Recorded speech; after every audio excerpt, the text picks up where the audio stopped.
ભરૂચ જિલ્લાના જંબુસર તાલુકાના નોંધણા વલીપોર વિસ્તારનો ખેડૂત સારોદ સ્ટર્લિંગ સેસ પાસે 15 વર્ષથી ન્યાય માટે મરી રહ્યો છે. વલખા તાલુકાના વલીપોર વિસ્તારમાં રસિકભાઈ વાઘેલા નામના ખેડૂતની 2 થી 2.5 એકર જમીન આવેલી છે. વર્ષો પૂર્વે સારોદ સ્ટર્લિંગ સેસ દ્વારા રસિકભાઈની પાડોશમાં આવેલ જમીન સેઝના અધિકારીઓએ માટી ખોદકામ લીધી હતી, જે જમીનમાં ઊંડાણપૂર્વક ખોદકામ કરવાથી બાજુમાં આવેલ રસિકભાઈની જમીનનું મોટા પાયે ધોવાણ થતાં 2.5 એકર જમીનમાં પાણીના ઘસારાથી ઊંડી ખાઈ પડીને કાંસનું સર્જન થતાં ખેતર બિનખેડાણ બની જમીનમાં ખેતી નતા પડતર બની ઝાડી ઝાકરા ઉગી નીકળ્યા છે.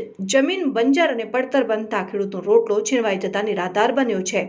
ખેડૂતે પેટીઓ રડવા માટે કડિયા કામનો સહારો લઈ જીવન ગુજારવું પડી રહ્યું છે. નિરાધાર જગતના તાતે 15 વર્ષથી વારંવાર સ્ટર્લિંગ સેસ સારોદની બરોડા ઓફિસે અને જવાબદાર અધિકારીઓ અને ભરૂચ જંબુસર મામલતદાર તાલુકા વિકાસ અધિકારીને રજૂઆત કરવા છતાં કોઈ પરિણામ મળેલ નથી.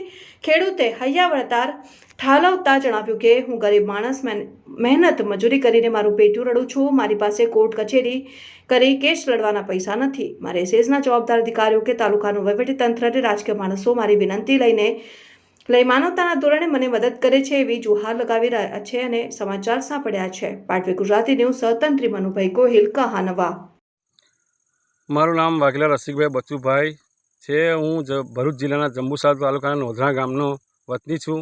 ત્યાં વલીપુર વિસ્તારમાં મારી 2 એકર જમીન છે. ત્યાં મારે એક મોટો પ્રશ્ન ઊભો થયેલો છે કે સેચ કંપની સ્ટર્લિંગ દ્વારા જે બાજુવાળાનો જમીન ખોદી માટી લીધેલી છે, ત્યાંથી મારા ખેતરમાં મોટા પાયે ખૂબ ધોવાણ થઈ ગયેલું છે. ત્યાંથી હું 15 વર્ષથી જમીન ખેડી શકતો નથી અને મારું જમીન વંજર જેવું થઈ ગયું છે અને કાંઈ પાક લેવાનો સમસ્યા ઊભી થતી નથી. એટલે હું કંપનીવાળાને એક જ રિક્વેસ્ટ કરું છું કે મારી જમીનનું ધોવાણ અટકાવવા ગમે તે તમે કરો, પણ જમીન ધોવાણ અટકાવવાનો પ્રયાસ કરો અને મને મારી જે ખોદાણ થયેલું છે, જમીન ધોવાણ થઈ એ માટી પૂરી આલો. કોણે માટી ખોદેલી છે? સેજ કંપનીવાળાએ. બરાબર. ક્યાં આવેલું છે સેજ?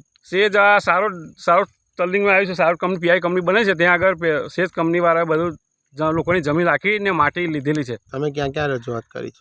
અમે તો તાલુકા વિકાસ અધિકારી મામલતદાર સાહેબશ્રીને ને ત્યાં સેજ કંપનીવાળાની વારંવાર રજૂઆત કરી છે ને મેં એક તો ભરૂચ હોતે અરજી મોકલી હતી, પણ એમનો કોઈ જવાબ એ લોકોએ આવતો નથી ને અમારા ગરીબની લોકો કોઈ સાંભળતું નથી.